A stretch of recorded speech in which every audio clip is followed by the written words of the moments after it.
after na kayo muna yung tatlong estudyante, nabuo na yung loob mo na kailangan, pwede pala akong magbukas ng cooking school.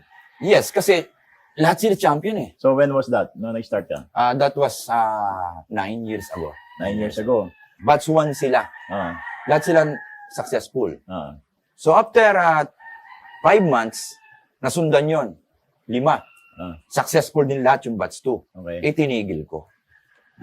Dahil, Bakit? ah, Sabi ko, napaka-unfair naman sa akin. Nakaalaman ko ng 35 years.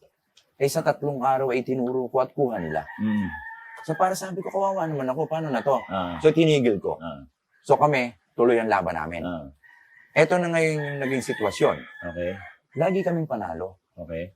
So yung grasya, dumadating ng dumadating ng dumadating. So bigla akong naisip na mag-share tayo ng blessing sa atin Ah, sa pamamagitan ulit ng pagtuturo. okay.